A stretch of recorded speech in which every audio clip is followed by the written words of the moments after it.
Hey, Richie, welcome back. We're back that time again. It is. And today we're talking about everyone's favorite topic. If you're in the news, basically everything is AI. But if you're in e-commerce, what exactly do you do with that? So we have a returning guest. He's been on a couple times actually, but this is like a whole new world for him. So let's bring him on. Matt Wolfe from futuretools.io. How you doing, Matt? I'm doing good. Thanks for having me. Yeah, I think the last couple of times we were talking about paid traffic and all sorts of other rabbit holes. So definitely going to be an interesting, completely different rabbit hole today. Oh, for sure. Speaking of rabbit holes, we can go down a bunch here. But before we go in, why don't you give the audience a little what have you been up to in the past 6 months that brought you to Future Tools? Sure. Yeah. So in the past, I had a podcast with Joe Fear called Hustle and Flowchart. I think the last couple of times we were on the show, him and I were on together, and we were talking about some paid traffic strategies and podcasting and things like that. Well, in the last year or so, I started going down this AI rabbit hole. I started to learn about things like GPT-3 and Stable Diffusion and these various AI art generation tools. And I just got consumed by it. I just absolutely fell in love with all of this stuff that AI can do, more from like the creator perspective, right? Like I wanted to learn how to make really cool visual effects, and I'd never felt really good at like writing scripts. So ChatGPT was awesome for that kind of stuff. And I just started going deeper and deeper down that rabbit hole. And I started making YouTube videos about it to 1,000 people. Nobody was really watching my YouTube videos very much. And then at the beginning of the year, around January of 2023, AI just exploded, right? ChatGPT came out. It was in the news. Midjourney came out. Everybody was talking about Midjourney. It was on Last Week Tonight. It was in magazines, newspaper. Everybody was talking about AI. It just exploded. And because a couple months earlier, I had started talking about AI, that YouTube channel just exploded. It just went like stratospheric, right? I went from having 1,200 subscribers on my YouTube channel to I had over 100,000 new subscribers in the month of January alone. And as of recording this today, which is only, 6-ish months later, I'm now at 370,000 subscribers. So the channel grew by over 370,000 subscribers in just a 6-month window. And back in December, January, when I started to see that traction picking up, I went to Joe, my co-host, and I said, hey, I kind of feel like I should put some focus on this. This is really gaining some traction. So him and I kind of had a very amicable sort of split. He's still running Hustle and Flowchart. I broke off to really focus on AI, the YouTube channel, and I built Future Tools, which is a website that curates the tools. I built a newsletter, which I grew to over 120,000 subscribers now, all in the AI space, and everything just kind of exploded. And, now it's the thing I talk about. It's kind of weird to think 8 months ago, I was going on all these things talking about PPC and SEO and podcasting, and now everybody wants me for AI, but that's the sort of TLDR of the last 6 or 7 months of my life. Well, perfect. So now we get to kind of go down some rabbit holes with you, pick your brain. We've already done it before, and you already kind of understand PPC and traffic. So now we want to kind of get into so for e-commerce people, how can they access ChatGPT? And this is actually on your last newsletter that everybody should subscribe to, by the way, futuretools.io. The idea of AI powered product descriptions, which for store owners, I know you're lazy, 2-sentence descriptions, and that's not good enough. So if you're a store owner, yeah, I want to fix this. How do they fix it? Yeah. So the best way I would do it is just ChatGPT. Now, there's a ton of tools out there that have been popping up. They're like, hey, we write your product descriptions for you using AI. But the dirty little secret behind almost all of these tools is underneath the hood. It's the same technology you're getting from ChatGPT, right? It's GPT 3.5 or GPT 4, but it's just using that same tech that you would get if you were using ChatGPT. So my personal opinion, just go straight to the source, use ChatGPT. It works just as good. But what I would do is I would write a very general, broad description of what the product is. You can go to ChatGPT, copy and paste that broad description, and then say, punch this up, make it more enticing. What do I have to add to this to get people to want to buy it? You could literally use just natural language, right? Talk to ChatGPT like you're talking to a consultant.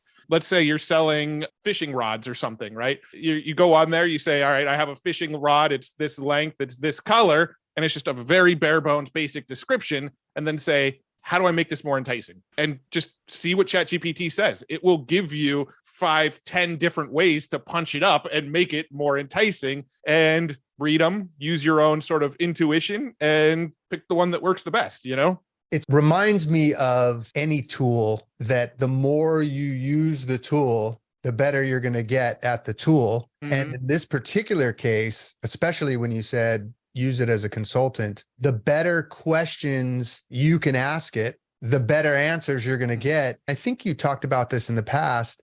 Don't you use it in a way where you can say, pretend you're a marketing agency. What questions would you ask me to get the best results from my products or something like that, right? I'm making it up. But the idea of asking it to ask you questions so you can even get better at this communication.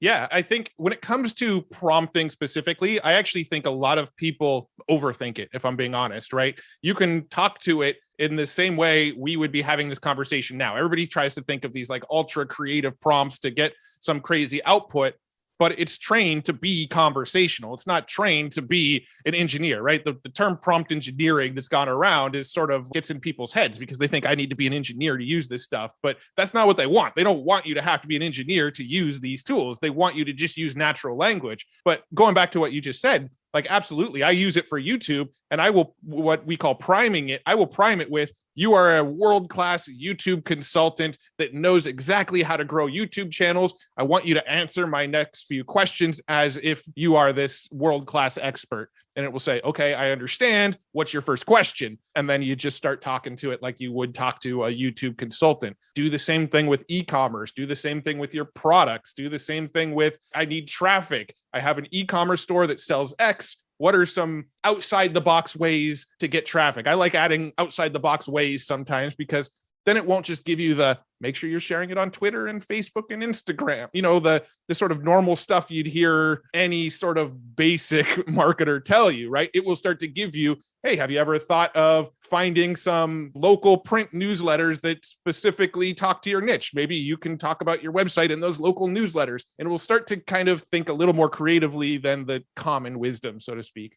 Yeah, I think that's really helpful for reaching out those people that are like, they signed up for an account, asked it 3 questions, and then forgot about it. Get back to that and like throw in your product description with some questions. I think that's super helpful for some people. I imagine you could also probably ask it some SEO questions like, hey, okay, great. I have this product description. Is there a way to make it rank for X term or something like that? Yeah, absolutely. In fact, you can even go one step beyond that. If you're using the ChatGPT Plus plan, which is the $20 a month plan, not the one that you get for free, they actually have plugins now where you can add sort of third-party tools into ChatGPT. And there's a handful of SEO plugins that are built right into the ChatGPT plugins now. I was playing with one of them on one of my videos last week. And basically what it will do is you can say, here is my website URL. What would you do to optimize this for SEO? It will go and look at your website and say, it looks like you're ranking for this keyword, but you're ranking number 11. You could probably rank higher if you add more of this keyword in, and the density of this keyword was higher, and you added this H1 tag here, and your images don't seem to have alt text on them. So if you add the alt text to these images, you might rank higher. And I was playing with that tool that's just built in. You just turn on the plugin. There's 3 or 4 SEO plugins. The one I was using was literally just called SEO. And you turn that on and it can actually scan your website and give you feedback specifically for your website. So yes, you could use it as a consultant. Hey, I have this website. What can I do to rank it? And it will give you general advice. But now with the plugins and the ability to search the web, it will actually give you very, very tailored advice specifically to your own website now. Okay. Now you mentioned the SEO plugins, like SEMrush is one that I'm familiar with. Like there's a bunch. You're saying they have plugins there, or this is additional plugins that are in the ChatGPT world only? Or... Yeah, these are in the ChatGPT ecosystem. So if you're a Plus member, I believe it might still be in the beta features. So you'd have to go into your account, go to settings, go to beta features, and turn on plugins.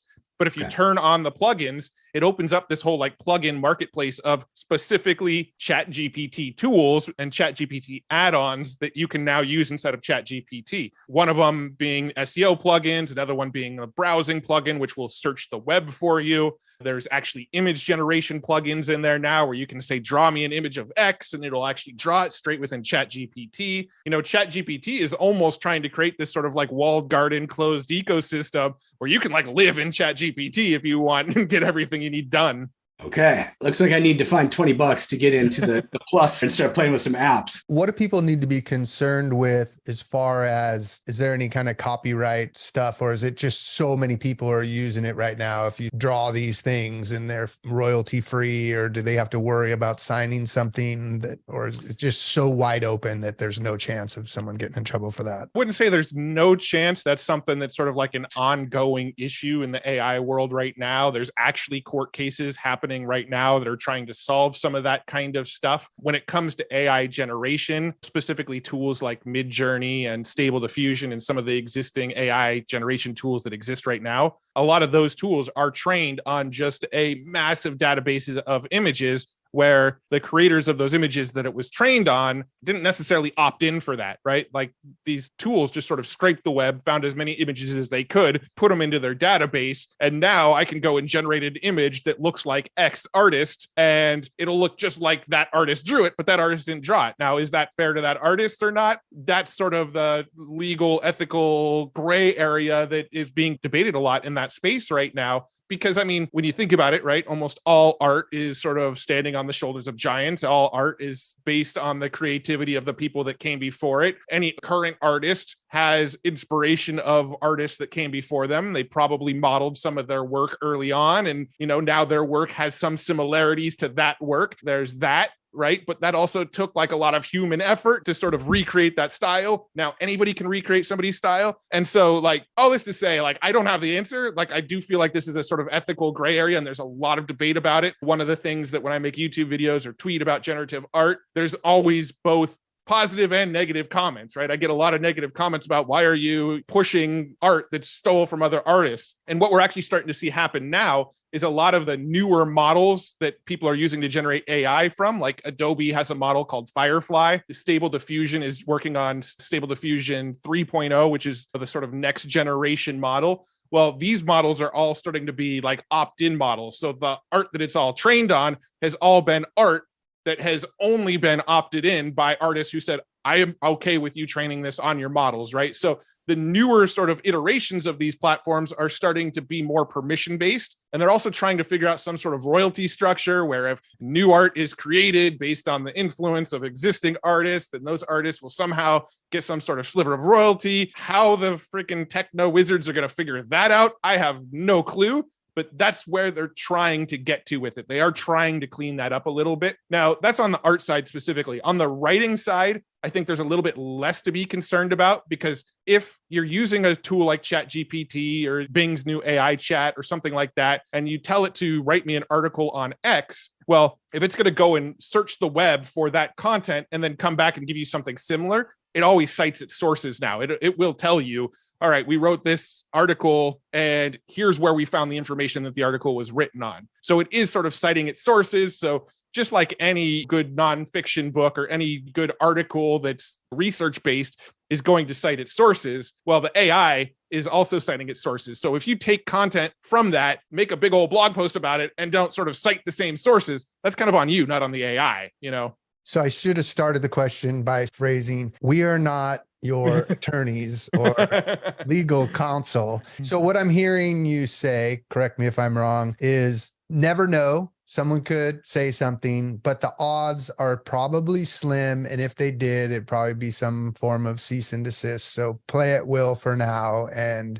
the odds of a small business being taken to court because they asked it to draw a picture of a cat and they sold a t-shirt is probably slim. Yeah. Absolutely. And Adobe just made an announcement just this last week that if you use their generative AI platforms and somebody tries to sue you, they will cover your legal fees. So they're actually putting their money where their mouth is and saying, we have the rights to the images in this training model. And if anybody comes after you for it, we'll fight for you. More reason to use Adobe then. They're like, yeah, we'll cover it. Let's dive deeper on images and maybe even dumb it down for people, because images for e-com, super important. And the average image for e-commerce is super ugly. Let's be honest.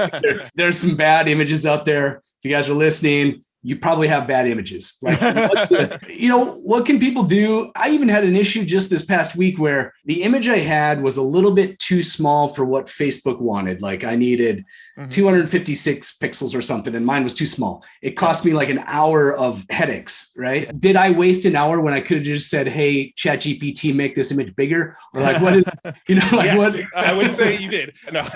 There are a handful of tools, right? So there's image upscaler tools where let's say you take like a very pixelated image that's 250 by 250 pixels, right? And if you try to zoom in on it and make it 1,000 pixels by 1,000 pixels, it's going to look like crap, right? It's going to look very pixely. Well, there are tools out there. I use one called Topaz AI. I think it does cost like $100, like one-time license to use it forever. But there are free upscalers out there that you could use too. One I think is called like Upscaler with a Y, like up SCAYLER, something like that. But if you look on Future Tools, not trying to plug my own website, but if you look on Future Tools and you type in Upscaler, there's a handful of free ones that you could use where you can upload that 250 by 250 pixel image. It will upscale it 4 times, make it 1,000 by 1,000 image, and actually figure out how to maintain the quality. What the AI is essentially doing behind the scenes is it's scaling it up, and then the AI is trying to fill in the gaps. It's trying to guess what was in between those pixels after you scale it up, and then it sort of regenerates it with clean lines, and they still look really nice. That's one way to do it. The other way to do it is there's a tool called Uncrop. It's by a company, Stability AI. They're one of the companies that helped to develop Stable Diffusion. And what Uncrop does is you can upload an image and then do like a reverse crop on it, basically expand it out to what size you want it to be. And then it doesn't grow what that original image was. What it'll do is it will fill in what it thinks should go in the gaps, right? So like, and it's made for some pretty funny memes, right? Like people will take like the Beatles album where they're all walking across the street at the sidewalk, right? And they will uncrop it and it'll show that like that picture was actually them on Mars. And now there's like a space behind them. And you get these like really funny images. That's another thing that you could do is you could uncrop the image and let the AI sort of guess what should be filled in those gaps outside of the image. Those are 2 ways that you can do that for scaling up. Another tool that I use quite a bit there's a few tools where if you have a really ugly image, right? You were talking about like, okay, let's just say I've got this seltzer water can here and I want to sell it. And I take a picture of it with my iPhone right here. But in the background, you can see my mouse and you can see my TV remote and you can see pens. And I just didn't care what was in the background, right? What I can do is I can take that picture, and Adobe Photoshop actually has what they call generative fill in it now. And what you can do is you can take that image, pull it into Photoshop, circle the things that you don't want in the image, press the button that says generative fill, and it will just use AI to try to get rid of all of that stuff and fill in the background with what it thinks it should be, right? So that's one thing that you can do. You can use the magic wand tool inside of Photoshop and just drag around the can so that the can is the only thing selected, inverse the selection. So now the whole background and everything but the can is selected. Use the generative fill button and you can actually give it keywords. Say, I want it sitting on a table on the beach with the ocean in the background. And it will fill in all of the rest of the image with sand and beach and maybe a little table sitting there and the can that you just took a picture of just on a table. And now you have an image that looks like you went and took it in the Bahamas and specifically set this can down and took that picture, right? You can do that with Adobe Shop's generative fill. And there's also a tool called Flare.ai, which I've messed with a little bit, that is a purpose-built tool for that specific reason. It's built for e-commerce photos where you take a picture of something, you plug it into this tool, and it will generate backgrounds for that tool. So there's a handful of options to take a really crappy e-commerce image and turn it into something that makes it a lot more appealing pretty quickly. Maybe people have started to take better photos, but maybe they're all different sizes. There's some sort of easy bulk upload or single picture upload where you can say, keep it with this same scale, but make it be this size. And especially if you can think of one where it can be, here's for Pinterest, here's for and it comes out in all those different sizes. I might as well ask the dream question. So there is a tool. I'm actually drawing a blank on what it's called right now. I can actually look it up real quick, but there is an image bulk resizer tool. If I'm being totally honest, I use Canva for that kind of stuff still myself, but there is a tool where you can upload just a ton of images and it will just go and crop them all to the same size. To your point, while you're looking there, I've noticed Canva is definitely one of those companies who's trying to bring in all these little elements that help people stay in their ecosystem. Yeah, for me personally, I actually tend to do that kind of stuff in Canva. There's also Microsoft Designer, which has a whole bunch of AI features built in, which will automatically crop to different sizes and try to rearrange the images so it fits better in the crop. And there are a handful of tools that will do that now. If I'm being totally honest, it's not something that I've had like a huge need for myself. So I haven't played with those ones a lot yet. But because you asked it, it makes me want to go and dive down that rabbit hole and see what's out there a little bit more. But yes, they exist. An exact tool name that does it, I don't have off the top of my head. Richie, I can answer this one. So we just started playing with adscreative.ai. It does have, you make this ad and it'll make it, oh, here's the Facebook size, here's the stories, the reels, here's Pinterest, here's YouTube. Pretty amazing. I just started playing with it, so it's on a full all caps recommendation. Now, Matt, question on the fill on the background. I have this fear of Photoshop, probably because I used it like 10 years ago and I just couldn't do it, right? Is it easier? I guess is that's the dumb question. Like, is it easier than what I remember? So basically, if you want to use generative fill, what happens now is if you use like the selection tool, right? So do you remember the magic wand tool that automatically tries to outline stuff or... Barely. I remember it being overwhelming for me and I kind of gave up, I guess, sadly.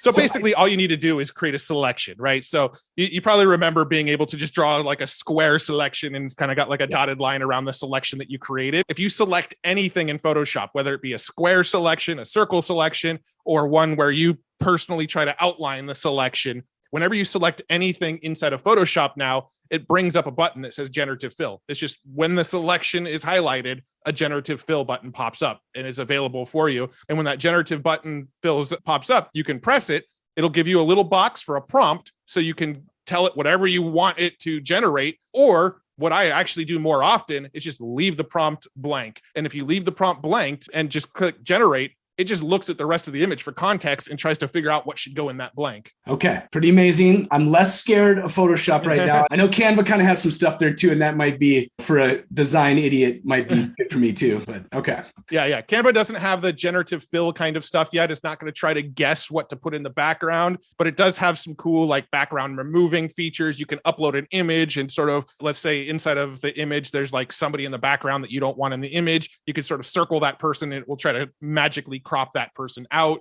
So it does have some of that kind of stuff, but it doesn't use the AI to fill in new information like what Photoshop does. All right. I'm looking to try that out here. I know I do have some ugly images that are oddly sized, etc. And I think like it now is probably the time to fix that if I can essentially use AI to do it. Oh yeah, absolutely. So even like the most basic is the white background, right? So like if you want to sell on Amazon, you need white backgrounds. That's probably like child's play. And oh yeah, you can do that in Canva, right? You can just take a picture, throw that into Canva and say remove background and it'll crop everything out so it's just a white background. I've seen a lot of skincare products where they'll take a picture of their bottle and then they'll put it on a table at a day spa with like candles in the background, or they'll take a picture of the bottle and they'll put it like on a poolside table with like a woman in a bikini standing next to the bottle. Whatever you can imagine, you can create these days. Yeah. Okay. Guys listening, guys, gals, there's no excuse for these ugly photos. Get out there. That's like a kind of an easy change. What are you seeing in kind of in the chat bot virtual assistant world that's like might be interesting for specifically for e-com? Anything that might be helpful for customer service or anything in that realm? Yeah, again, not to sort of plug the website, but if you go to the Future Tools website and you like one of the pre-selected sort of filters that you could sort by is the chat filter. And it's hard to name just like one tool because there's literally like 60 that do this now.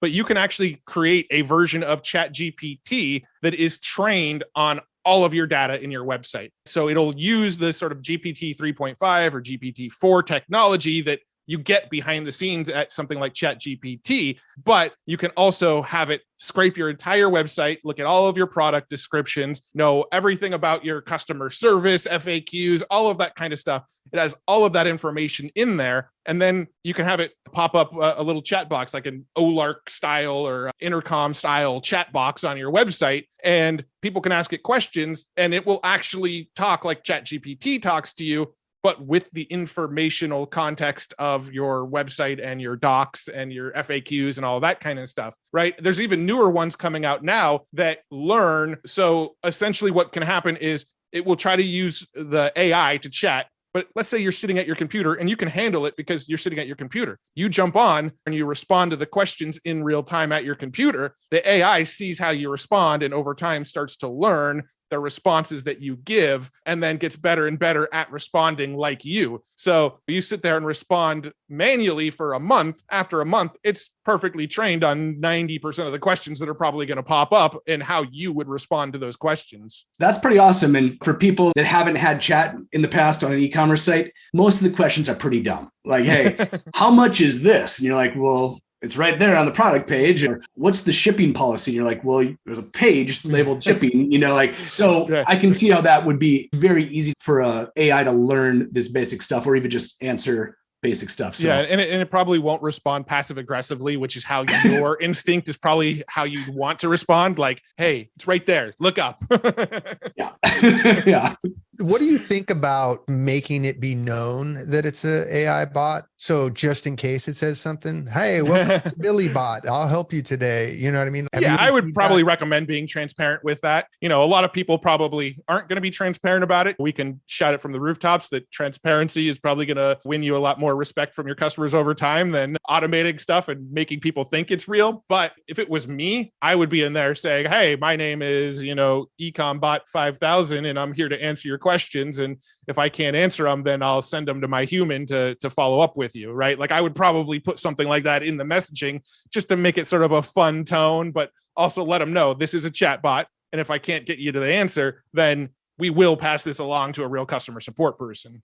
All right, we're going to ask a question because it's the end of life for Google Analytics, Universal Analytics. So for anybody out there, by the way, you got to switch. So now there's this whole new analytics platform, but going into analytics can be a bit overwhelming, right? Have you seen anything there that can basically like, hey, bot, please read all my data and give me something useful so I'm not just staring at graphs for the next couple hours? Yeah, for sure. I'm actually trying to see if I could find the names of some of them right now, but there are tools. Now, if I'm being totally transparent here, I don't know how well these tools are going to work on the newest versions of Google Analytics because I don't know if the people that developed them have had access to the APIs for long enough to really get dialed in on the new. So I don't know, but there are a handful of tools where you can go out there and say, all right, connect to my Google Analytics, look at it, and then actually give me real-time feedback. In fact, going back to the ChatGPT plugins, I believe that's one of the plugins that you can use is connect it to your Google Analytics and have it look at your Google Analytics and then provide actual useful feedback on what you should do.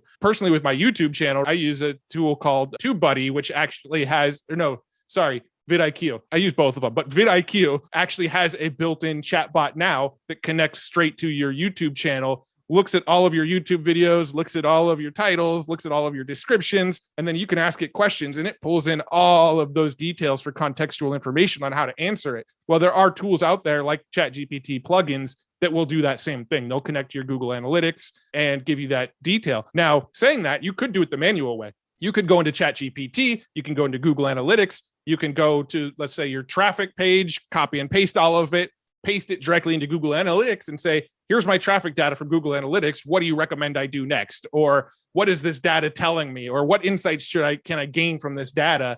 And it will tell you that way too. You don't actually have to have a direct connection. You can literally copy and paste it and then ask questions about that data and you'll get to that same result.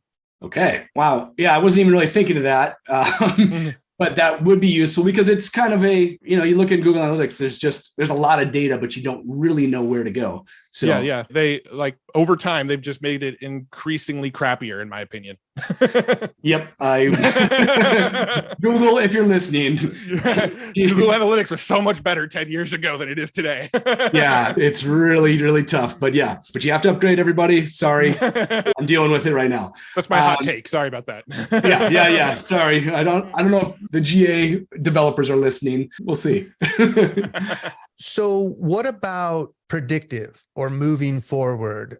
Is there a way that an e-commerce company could take maybe some of their existing data and utilize ChatGPT or any other tools to think of ways they should act moving forward based on things that have happened in the past? Yeah. So a couple things come to mind, right? So you can just use ChatGPT directly, right? You can go into ChatGPT, like we just mentioned, copy and paste some of your data, ask questions about what the data tells ChatGPT. What is this telling you I should do next, right? You can do that. Another thing that is just now starting to roll out as of the day that we're recording this, some people have it in their accounts now, some people will have it in a few weeks, is Google is actually starting to roll out AI instead of Google Sheets, right? And what that can do is you can actually import data into Google Sheets. So let's say from your e-commerce platform, you can export a CSV file. From your Google Analytics, export a CSV file, pull all of that data into Google Sheets, and then actually talk with that data. There'll be a little chat box inside of Google Sheets where you can say, hey, here's all of my sales details, plus all of my Google Analytics. What is this data telling me? What should I do next? What should I do with this data? Have it analyze it for you. Find correlations, right? Like maybe plug in all the dates and the sales and the products, and maybe it'll find correlations for you between like, oh, during this time of the year, this product seems to sell the best, maybe sell more of this, or maybe discount this during this time. Google Sheets will be able to do that. Microsoft as well. They're actually rolling that out into their Microsoft Office suite of tools as well. So not only Google Sheets is going to have that, but you'll also be able to do that in Microsoft Excel pretty soon as well. So pretty much all of the available spreadsheet programs that are out there, give it a few months, they're all going to have AI built in where you can just plug in the data and you no longer have to sit there staring at a screen with all of this spreadsheet data in front of you trying to figure out what the heck it means. Google can tell you what it means. Microsoft Excel can tell you what it means. We're getting there really, really quickly to where as long as you've got the data, you don't need somebody to go and interpret the data for you. The AI is going to get better and better, probably better at interpreting the data than a human's going to be at interpreting the data, quite honestly. Yeah, that's pretty amazing. I think for what is my next step as an e-commerce store owner is starting to get in the habit of exporting all your data into, if you're a Google person, it's Google Sheets. If you're Microsoft, it's Excel, and maybe getting in that habit, because actually I think Richie's asked this question to me many times. If I could export all my order data into one place and say, okay, what can I do with this? Right now, just me as one person, I'm like, I don't know. Like if products X, what product is usually upsold with it? I don't know. I have a hunch, but I want to ask somebody, just tell me, what should I bundle based on these sales, or what sort of trends do you see? So, man, that would be amazing. Basically, you have an analyst that's for free working for you. Exactly. Yeah. I mean, between things like Google, Excel, and ChatGPT, you essentially do have an analyst who's going to find information within your data or correlations within your data that just a normal human may not spot. I mean, some of the best might spot it, but the AI is going to get better and better at probably spotting it quicker. And it's obviously this is a whole different rabbit hole that we don't need to go down on this episode, but it's interesting how many existing sort of industries are going to essentially be disrupted by these kinds of tools, right? Like all of these tools and consulting companies that provide this as a service. Now, all of a sudden, all right, it's in the tools that I get for free now. Why would I hire somebody? So, I mean, that's definitely something we don't have to go down today because that's a whole nother conversation on its own. But yeah, it's definitely getting interesting. And I think it's probably never been easier to start and run and optimize a business, but also if anybody can do it, everybody can do it. So where does that take us? Definitely going into an interesting world. Yeah. If your product descriptions are bad, and you know that everybody can fix them easily, you should do it. If your product images are bad, you now learned how to do it. But that will be kind of considered the new average at some point, like basically like right now. Absolutely. Yeah. Well, our jobs have not been eliminated yet. It's coming soon. And in order to kind of stay up on the news, Matt, where can people follow you? Where can they learn more? Yeah, so I would say the two best places, futuretools.io. That's the site where I curate all the cool tools that I come across. I also post news on there daily. So any updated news that's kind of AI world, I share it there. That's also where you could find that newsletter that I mentioned. And then the other site is my YouTube channel. So if you just search up Matt Wolfe on YouTube, you'll find me. And on that site, I do tutorials on how to use the various AI tools. And then I also do a weekly news breakdown of here's all the news you might have missed in AI for this week. And I bring you up to speed on everything cool that's happening in the world of AI. All right. Yeah, Matt, I do subscribe to the newsletter. I read it every Friday and I'm like, I want to dive into these tools, like every week. So everybody, if you're out there listening, I hope there's a bunch of ideas, a bunch of places you can go to keep expanding your business, making it better. So you know what to do. Get out there and make it happen, everybody. Bye-bye.